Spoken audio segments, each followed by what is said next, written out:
course, this is serious, Brownsville baby. Brooklyn affiliate.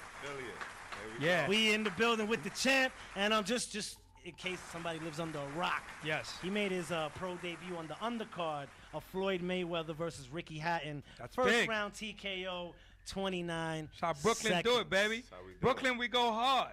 Danny Jacobs, the Golden Child. What's going on? Yes, good, man. That's a hell of an introduction. Thank you, bro. Yes, man. We appreciate your time, man. Here at the man Rock brought the- RS he Radio. brought the- Got he the brought the belts and gold, the baby. got the belts and got the bodyguard. There we You go. know what I'm saying? Don't play games. I had to come show love, man. I You know appreciate it. that. But You now, know when it. you came on one of my platforms earlier when we Already. first started, and we went in and we had a lot of fun with that. yeah, definitely. And since then, you've been doing it, brother. Yeah, You're man. knocking out the competition. Been on the rise, man. I've Can been I see hungry. 3 rounds?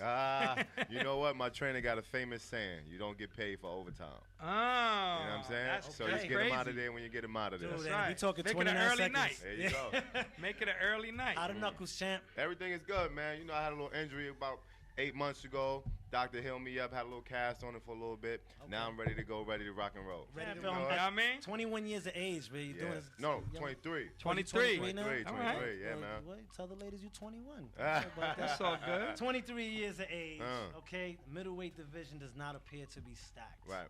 All right, so I want to know, what are your thoughts about the division, and do you see yourself moving up in weight or coming down in weight?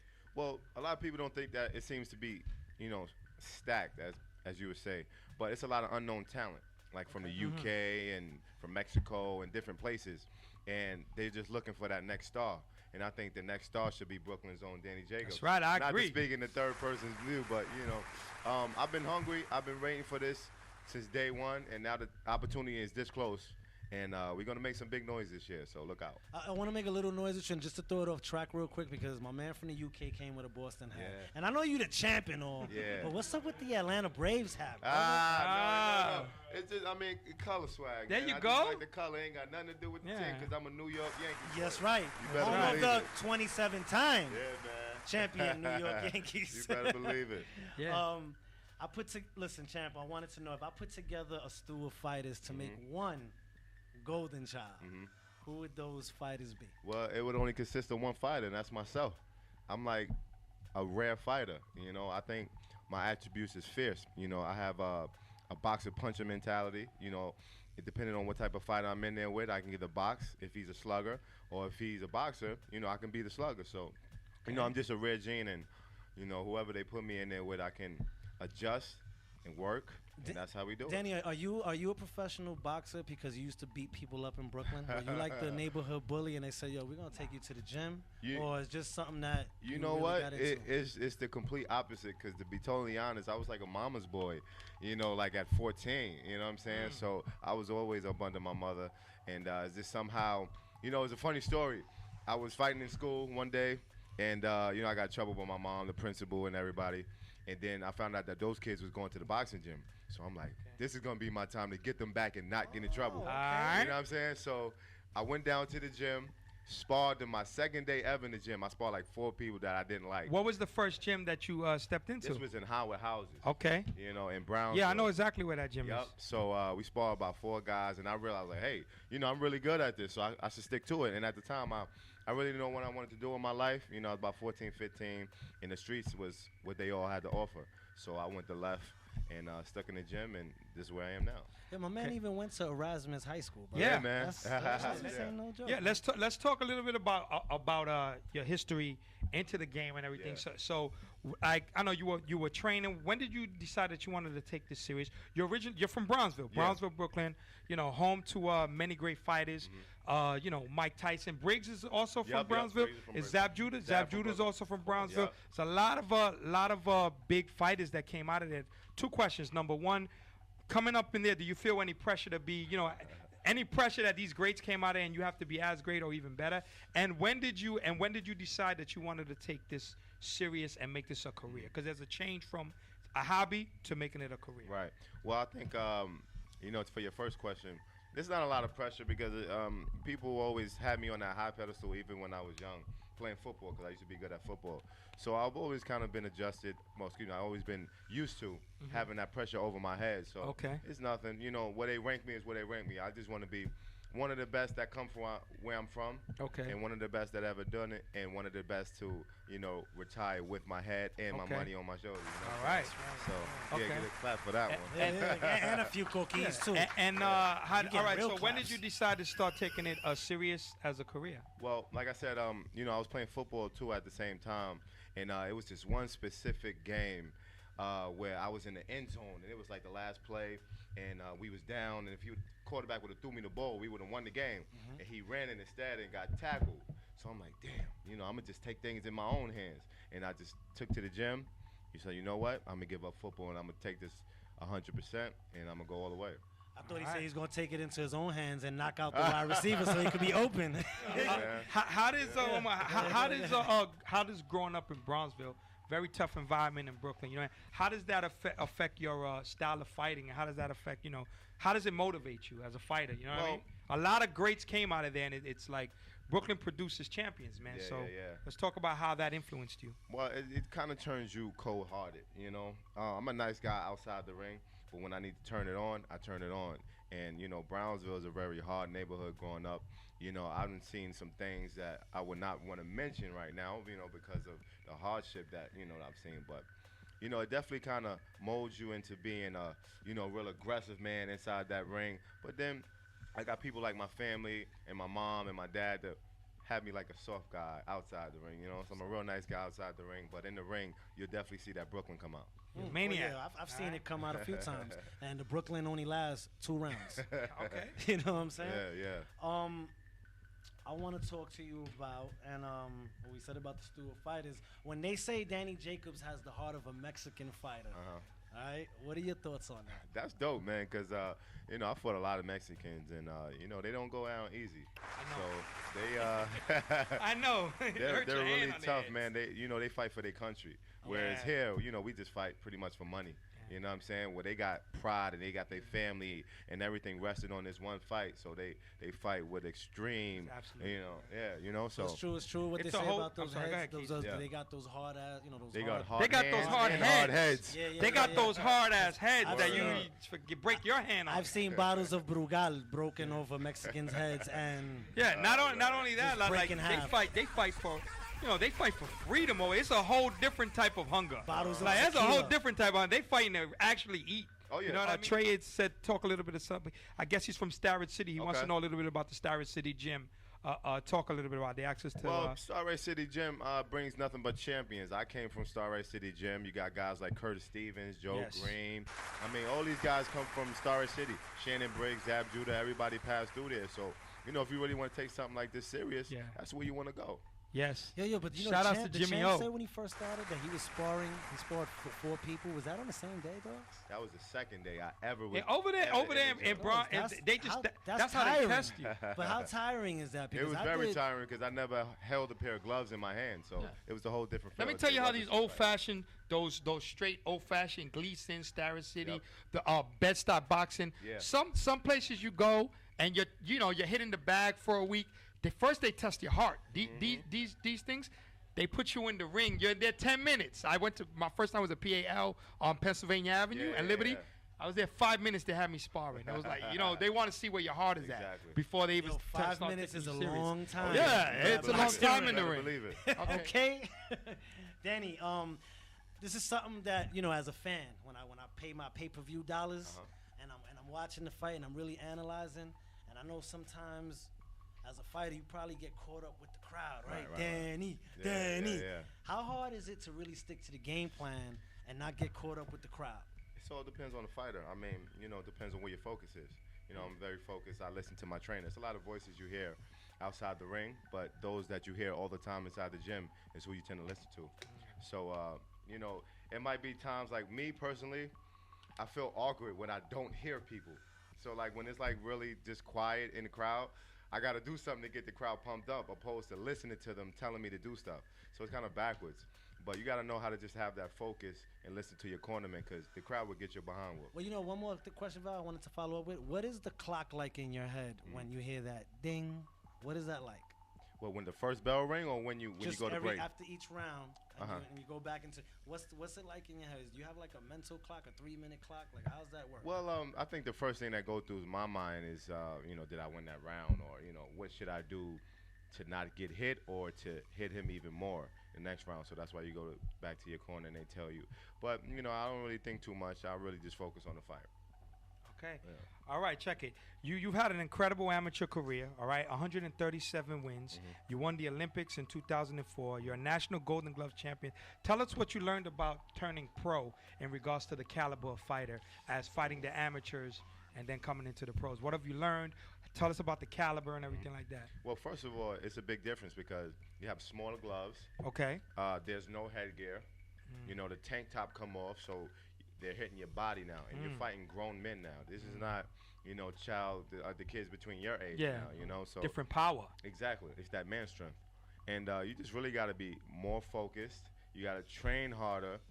Everything you do now, you just do more of it. But, I got a great team. My trainer, Victor Roundtree, my second trainer, Andre Rozier. I got my cousin in the building, SB. So, he be getting me. He be getting my my physical work, my calisthenics and things of that nature. So, we got a great team. So, we just go 100%, and you see the results of every fight. No doubt. You're a champion. Yeah. How do you mentally prepare for your fights, man? What's going on in your mind the week of and when you step in that ring? Well, totally honest, I think if you don't get nervous, you're not human. Everybody gets nervous, even the greats, I believe, So it just according to how you use that energy, you have to use it in a positive way. You can't let it get the best of you. And you just got to go in there knowing that you're the best, and then can't nobody mess with you. And, you perform like so. Yeah, do you get a good night's sleep the night before the fight? You know what? I just anticipate the crowd yelling and, coming out to that music. Like, that's really what I love, just coming out to the music and the crowd is just screaming your name. The fight is easy because the hard part is training. That 7 days a week, running, getting up in the morning, 5 a.m., all that stuff, that's the hard part. The easy part is the running. The actual fight. That's the easy part. So, but, everything comes with its territory. You just got to know how to, rip and run with it. How rigorous is the training regime as a pro? Like, I'm sure you stepped it up a lot more as a pro, right? Absolutely. You can even tell from my physique from when I was in the amateurs to as a professional now. My physique changed. So, that comes with a lot of hard work and dedication. So, we just do a lot more of what we've been doing, but we pretty much kept the same regimen. Like we get up at 5 a.m., in the amateurs, we used to run maybe like 3 miles. Now we're taking it to 6, 7 miles. We do a little sprints. We got calisthenics. We got hard sparring partners. We got this thing what we call intervals on the bag. That's my little secret. I can't give it away. But, we just work hard. And, hard work and dedication get you to the top. Trey's asking, how's your hand, the injury in your hand? Oh, the injury on my hand is not a problem anymore. The doctor patched it up and healed it. We're 100% now. Like I said, before when I first coming back, my first fight back off the injury, I was kind of hesitant. But, I had 2 fights since I've been back. So, it's no more reluctant to throw my left hand. Yo, champ, me and my trainer here, G-Force, we be talking about the fights. And we always wonder if the boxer is actually thinking in the ring. Now, you understand what I mean? But I don't want to offend you with that one. But I find like we watch a lot of fights, and I know you got your good corner, you got your trainers, and you got a good team, but what is the fighter thinking about in that ring? Is he really, really like positioning himself? Is he listening to the trainers? Like, what's going on? Well, at the end of the day, you're the only one in there. So you have to think for yourself at the end of the day. So I think it takes a very smart fighter to really go in there and think, because you can train for a guy for a specific style, but if he changes his style up in that fight, that forces you to think. So you have to be a great thinker, and I think I possess that. So it's been plenty of guys that I fought that switched their style up on me, and I was like, whoa, okay, so he want to do this, I'm going to do this. You see what I'm saying? So you just got to be smart. Got to be technician in the ring, man. Yeah, Val, I always wondered, has there ever been a fighter that he's not listening to his corner? And by like there's a lot of them. Goes, yo, bro, why don't you go in the ring? There's a lot of them. And you do that shit. I think that was my last and opponent. A lot of times, probably was. Yeah, a lot of times, a lot of times, you know, they don't listen to their corners, or their corner gives them the wrong information. I've seen plenty of fights where the corners think they're ahead, and I'm like, what freaking fight are you watching? Exactly. You know what I mean? With that being said, all right, I got a question for you. I want to know how you feel about this. In your 15th pro fight against Varela, this commentator who lately has been really off point with a lot of his commentaries, not just this one, the famous Teddy Atlas. Okay, everybody knows who Teddy Atlas is if you follow boxing. He said that you were a combo puncher in the middle of the fight, and that you actually you didn't have a lot of power. I think within the next minute you knocked the guy right out. I think it was and he sort of like ate his words. Everybody ate him. How did you feel? Did you know he said that? Yeah. And how did you feel about him saying such a thing? You know what is crazy, because that's bananas. Yeah. Teddy, he's a big critic, you know. Yeah, and he's been so wrong a lot lately. He talks about a lot of fighters. He's you know, he's good at what he does, but I think, you know, up and coming fighters like myself, I don't think he should downplay. I just think he should try to boost us up. Exactly. I mean, to the public, because that's who he's talking for. He's talking for the public. So if you want to boost the sport of boxing, you should talk highly of these young fighters. You understand? And I made him eat the words.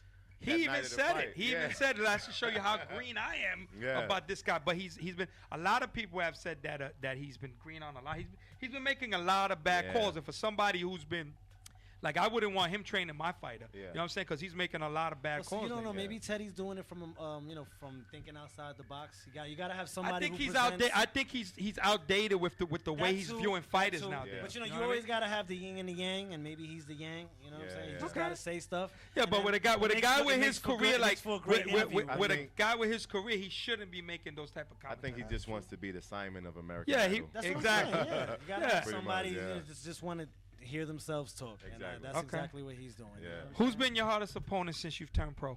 Ishe Smith might have been my hardest, because, you know, he was a vet in the game, and you know, he was a real crafty guy. A lot older than me, had a lot more experience than me, and you know, he caught me with a couple shots. And, you know, I had to switch my style up. You know, every time I got hit, the Brownsville just made me come right back. You know what I'm saying? And that's what that's the mold of a true champion. You know, you want to see stuff like that in young fighters such as myself. You want to see if he can take a shot, then give it right back, and, you know, win. And that's what I did. That was my leading. I want to lead to that question. What's the difference between a great fighter, a great fighter, or a warrior, and the pound for pound best? Well, the pound for pound best is who the people like. That's the people's champ, you know. But a true great fighter, somebody like Sugar Ray Robinson, somebody like Muhammad Ali, Joe Frazier, guys like that. Those are greats. So you can't compare. I mean, their heart. Somebody like a heart of a Joe Frazier. I mean, you can't teach that, you know. So that's what separates it. What about a fighter like a Roy Jones, who happens to be one of my favorites? Right. You know what I'm saying? Is there anything about Roy Jones that? Roy Jones was somebody who I looked up to even when I wasn't boxing. You know, so Roy Jones, and I had the opportunity to fight on his undercard, which was a blessing.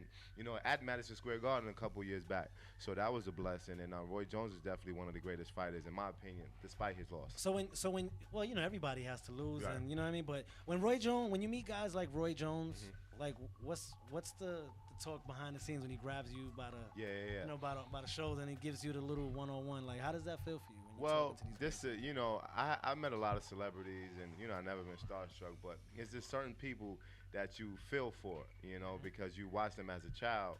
And when I first met him, I was just kind of like, you know, like hesitant to go up to him and, you know, introduce myself, but I did. And you know, he actually seen me fight again when I had a knockout at the when Bernard Hopkins fought Kelly Pavlik. He seen my knockout, and then, you know, I went like that to him, you know, when he was in the crowd, and he went like that, and like that was the moment that we had, so that, you know, I can live with that forever. Why do you think that a lot of boxers just really don't know when to give it up, man? I think they fight. A lot of times it's financial. They make the wrong investments, or they don't have their lawyers watching their trainers watching their lawyers. And what happens is, at the end, they overspend. Like when you got all this money coming in, and you're not really, if you're spending more than you're bringing at the end. And look, I don't believe that anybody who retires comes back just because they love the sport. You know what I mean? When you retire, that's a statement. I'm retiring because I think I've had enough.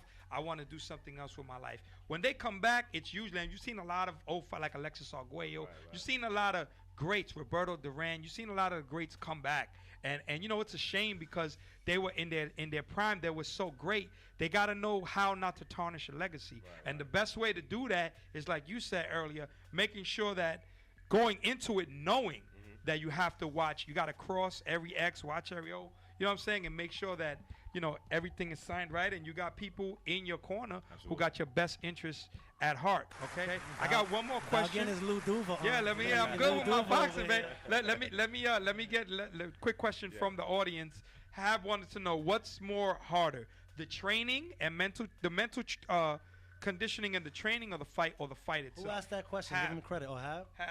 Well, I think the mental part of it, because you know what goes along with boxing is not having sex. So you have to eat right. You gotta sleep right. You gotta wake up in the morning. It's a job, man. Champ, not having sex is, how hard is that as a professional? I mean, that might be the hardest thing in boxing. But are boxers that are training hard like that, are they really abstinent during that whole time of training? You have your fighters. You know what? You can tell. Is there a cheat day? You can tell if a guy has been slipping up because it'll show in the ring. That's right. You know, so if you cheat, it'll definitely show up in that ring. Okay. Because your legs will be weak, and you know you won't have as much energy and stuff like that. So it'll definitely show. Ding, ding, ding, ding, ding. It's your boy, Coach Keys, Gemini Keys, Mr. Don't Shrink That Screen, bringing you the Knockout Edition RS Radio. Yes. And I'm here with my trainer, CEO Val. That's me, RS Radio.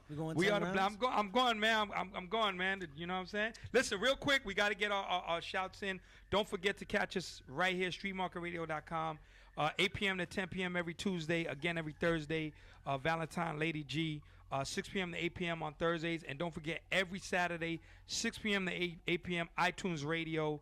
1.FM Jam. Shout out to Masha, the urban format leader of iTunes and Windows Media. So let's get back into this interview with the golden child himself, the man. Champion. Yes. You always got to give the champion his proper respect. Introduction. All right, it's not a baseball player that. Yeah, you know what I mean? Like when you're a baseball player, you know, you were part of a team of 9. Play on basketball, you were champ. We talking 5. differently when we talking boxing. Football is like 52 heads, but when you're the champion of the world, you held it down on your own. You held it down. I ain't mad. You know why is that? Because you can play basketball. You can play boxing. I mean, you can play basketball, play baseball, play volleyball. You can't play boxing. People do not understand, like, unless you've been in the ring and spar, you do not understand how hard. That's why I respect. That's why I'm not big on a lot of sports. Keys is the Coach Keys. He does an incredible segment, Keys on Sports, where he goes talks basketball, everything. Many years ago, I decided I wasn't really too much with the sports, but when it comes to boxing, I grew up on boxing. My uncles were all boxers. They always brought me to the gym, and I really have a lot of respect for the boxers because they take punishment. This is not like somebody blocking you when you're playing football. This is not like you sending a pass on the basketball. It's 2 men in the ring giving it their heart and soul, so you got to respect it. Oh, yeah. Champ, what's your spades game like? I suck. Oh, okay. So Val, I thought maybe we could talk spades with. Nah, I'm all good. I call a spade a spade. I thought maybe that was a pre-ritual. Nah. I want to know what the pre-ritual is for you before a fight, and what do you normally do after the weigh-in? Well, after the weigh-in, we immediately get rehydrated. Might have a Pedialyte, then we're gonna get some pasta, some steak. You know, get that body strong again, because we lose a lot of weight. So we gotta rehydrate real good and proper rest. And, I pray before I go to sleep, thank the man above. That's right. And go in there ready for war the next day. No doubt. Well, before, you're talking about your regimen, I got to shout out you still down with the your YOR? Oh, yeah, Your Shout Health. Shout out to Angie, yeah. Yup, you got to big up my whole team and Your Health. Yeah. It's a big movement right now. Everybody. Right. Somebody was just asking about that in the chat room. Yeah, you see, I didn't forget, Angie. JR was asking, Val, ask Danny about Your Health. You gotta check if you want to know more about it. It's a big movement. Check out my website, danuljacobs.info. Okay. Yeah. Okay. Now you're cut the check to Gemini Keys and RS Radio. All right. But now, so with the pre-ritual. Yo, chill, you killing me. I want to know as a fighter, right? Like I know sometimes when I do the show, because we do an incredible show every Tuesday. Yeah. And when I get home, I'm like hype. You know what I'm saying? And by the midnight hour, I start to come down. Right. But as a boxer, a big pay-per-view fight, whatever, you know what I mean? What are you feeling when the fight is over? Is it like you tired? Or man, I think sleep for a week. The thing I think about, I have a son, so mainly my thing is just getting back home to my little man and celebrating and, letting him know this is all for him. You know what I'm saying? So other than well, I'm gonna give you the early Happy Father's Day shout out for that too, all right, man? That's what's up. Yeah. Okay. Let's talk top 3, in your opinion, top 3 best fighters. Heavyweight, middleweight, lightweight. Heavyweight, you gotta go with the Klitschko's. Okay. They've been holding it down for so long. The heavyweight division right now is so boring, though. It is. Danny. It is. But the you click know what? scores are actually When are they they're gonna action fight? packed, man. It's not gonna be worth anything if these two don't But fight. it's only about if who don't fight. If the Klitschko's don't fight each other. Yeah, that would be very They exciting. made That ain't gonna happen. Never happen. Too Yeah, far. so They would never happen. I think Okay. the heavyweight division is straga right middleweight and lightweight. Middleweight, myself. Okay. including a lot of other guys. You got. Yeah, other than yourself, who? Other than who- myself, I say guys like Andre Durrell, Andre Ward. You know, those are guys that I grew up with in the amateurs. So we're kind of good friends. But those guys are beasts Any too. fight, you could line up a fight with Pavlik, right? You guys in Yeah, we're the same division. Yeah. But I That'd think be he's big for moving you. up. It would be big, and it'd be a big win on my behalf as well. No doubt. Okay. We You know? could talk smack on your behalf too, Yeah. Pavlik. If you watching, Yeah. dogs. You know what I'm saying? We Yeah, got man. the champ here, baby. That's right, baby. That's right. But I would say lightweight, you gotta go with guys like Floyd and Okay. Pacquiao and Andre Berto, just guys like that that've just been dominating. Do you think there's a black eye on the sport of boxing right now? Say that again. Do you think that there's a black eye on the sport of boxing? Right now? Well, it was for a little bit when the UFC came. They had their little hurrah. I'm not a big fan of UFC. I watch Neither it am I, occasionally. yeah. But boxing is back. When Floyd Mayweather doing the numbers that he's been doing, bringing attention to the sport, it just gives guys like myself to climb that ladder and just to be as big as I want to be. So do you think like the way they're talking about, I know what Pacquiao and Mayweather doing right now, and Yeah. they're bringing up this whole steroid thing. Does that help the sport of boxing, or does it? Is it like it kind of hurts like, it because when you have two great fighters, two great legends, future Hall of Famers such as Pacquiao and Floyd, everybody wants to see that. Even the casual boxing fans who don't know fighters like myself. Yeah, the who don't- anticipation is Yeah, crazy. you know what I'm saying? So it's a big event. And when you got something as little as a drug testing, you just really want these guys to get it on, and it's just a bad look for the sport. I wish these guys go ahead and get this thing popping. What's your okay? With that being said, we're gonna leave that drum to roll. the end. We were gonna leave that to the end. But Yeah. with that being said, what's your prediction on that fight? Who you think wins? Well, you know me. I don't like to choose, but Who do you think is the better fight? Who do you think will win who that I fight? think is the better fighter? Well, I was. If you had to put your money on it, wow. Let's go there. I gotta go with Floyd. There you you know go. why? Hey, let's get some claps for You that. know why? Let's get some claps for that. Let's get 'Cause some. It's a lot. It's a lot of debate. It's a It's a debate. huge on debate. the You mic. know what? It's a debate. It's a huge debate. It's a huge Why do you debate. think? What? Oh, hold on. You know what? Pacquiao is also he's the Smaller guy, too. He's also the smaller Yeah. guy, and besides that, he also is too careless. Yeah, yeah. And what I said before, Floyd Mayweather is the best defensive fighter in the game. Yeah. You can get careless with anybody. You can't get careless with Yeah. Floyd Mayweather. Yeah. Pacquiao has been beat. Yeah. Floyd is still the man. Floyd's never been beat. Pacquiao's I don't been knocked understand. out, too. He's been knocked out. He's Yeah. been beat 3 times. I don't understand how. My man Floyd Mayweather is the truth. He's proven it over and over again against the best competition. So I don't understand why people still doubt the man. He's a technician, and he's gonna Well, make. everybody he's gonna wants to make see him Pacquiao. lose. Somebody gotta That's play the the problem. villain. They want to see him lose because he talks a lot of shit, Yeah, he but he does. backs it Yeah, up. he does. But he backs You know it what? up. He comes in the ring and he backs it up. Like I said, Pacquiao's been beat. You can't say nothing against the man if the man's never been beat. Yeah, you're right. He's still the champ. And you know what? He also deserves the bigger purse. Yeah, he does. He deserves the bigger purse does. because he's got the better. He's got more years in the game. He's never been beat, and they're fighting for his belt, I believe. So come on, man. No, we want to know his opinion as a professional fighter. All right, but So we're moving along. we're Go moving ahead, along. Coach Keys. We moving got along. you. We Champ, got you you. with Let's me move on it that, Yeah, along. I'm with you, Champ? baby. I'm with Talk you. about what he's doing. No, Big Let's shout get out the to way. my man Joe Green. He's fighting this Saturday on the undercard. Okay. And big Yeah, shout he's out nasty. to my boy Yuri Foreman, who's fighting Miguel Cotto. He's also from Brooklyn. Yo, I'm That's hearing, right. I'm hearing Yuri might eat Cotto's Yuri food. is a beast. I'm man. hearing this. A lot of people are sleeping on him, but he's No, a beast. let me tell you something. I am for Cotto's my getting real sloppy. Latino all day. I'm all for Right. my Latino, right? But I'm talking to a lot of boxing heads, and they're telling me that this dude Foreman. Just watch the fight. Might You be can just around. watch his fights, man, and watch. Cotto's gotten real. He's gotten real careless with his fights, man. He doesn't have. Dude, He you lost just- it. when- He yo, lost that the heart, Margarito man. fight. Period. When you're getting hit with bricks, you might might lose. do. Yeah. You might Excuse me? lose the love for the sport after that. You talking about Cotto? But you know what? Okay. He got Emmanuel Stewart in his corner now. Now he got him. All Now right. he got him. Yeah. Okay. So it should be a big fight. He needs I'm to ready hire see Freddie Roach, man, the best trainer in the Champ, game. if you're the golden child, I want to know, where did the whole golden child thing come from anyway? You know what? My good friend Keith Conley, we was in the amateurs. We had won the PAL Nationals. And, I mean, we dominated. You know, I even got cut in one of the bouts. They took me in the back room, stitched me up. The next day, I fought again and won the whole thing. Wow. So he was like, yo, you golden, man. I'm going to call you the golden child. Okay. So it just kind of stuck with me. So I'm fast forwarding 2013, 2014. The Golden Child maybe on Golden Boy Promotions, or well, I know you fighting were, in a lot of those other cards. I know you were Al Heyman, but right, you know, but me and Golden Boy work very closely. You know, that's my team. Golden Boy is the team, and you know, you're gonna see me on a lot of Golden Boy undercards because that's what we rock with. Okay. Yeah. Well, right. I know you said you wanted to end it out on what he got going on. Yeah. What's next for you? You know what I'm saying? Yeah. When's the next fight? Where can the people see you? Things like that. Well, I'm looking to have a sit down with my manager, the infamous Al Heyman.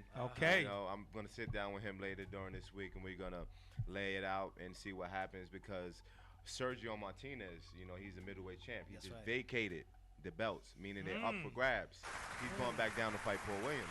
Okay. So might have some good news. I don't want to jinx anything, but we'll see what happens. I'll keep everybody. If it's in New York and RS Radio, get some tickets, baby. on, Can we Nah, live? we RS well, you know what, Radio, Champ? we the blood. Not Kiara. Champ, She'll be here working. I feel that we need to work on your trash talking. Okay. Yeah, you too much of a nice guy to be feel from if you, Brooklyn. yeah, you gotta Brooklyn, you a Yeah. nice Well, you guy. Brownsville, baby. You coming in here with 2 belts. Yeah, you Yeah. We Brownsville, gotta work baby. on the trash You talking. see the okay? belts? Yeah, you know. I'm here to tell That you, Floyd brother. Mayweather's good at Okay. Keys Digital. And I want the camera on this right here. Yeah, put the camera on, Fight man. night round 4, brother. Okay. In my franchise, I am 27-0, Woo! 18 knockouts, Really? and I can run with rock the and best roll? of them. Okay. So- okay. Well, you know, I don't just box in. You in catch inside me under the ring, tag man. name G-Force. G-Force. G-Force. We got a okay? date, man. And Just I let give me you, know the date. And I will let's- give you and then we'll salsa. stream it right here. I give you Yeah. salsa with this Salsa right here, con baby. sazon. You know what I'm Salsa saying? con sazon. Let's All do right, it. listen, Man. Danny, man, you are the champion. Yes, we and I appreciate see you man. doing great things, Yes. brother. Thank you, brother. You are blessed. Thank you. Yes, man. And you always have a platform here Right with here us. on RS Radio, man. Well, if Always. anybody want to look forward to me, you know, keep up with my updates. I'm on Twitter, twitter.com/DanielJacobsTKO. You can, you know, follow me on Facebook. I accept everybody, so I just keep my updates on there. You follow me, and we have a ball, man, on this glory to gold. That's right. Yeah, And- man. And I always wondered, yo, do boxers ever want to just knock out a civilian? Because he said he. I'm sure it happens. How would that- I seen the What- video where like you want the to Pros knock out versus a the base Joes? head.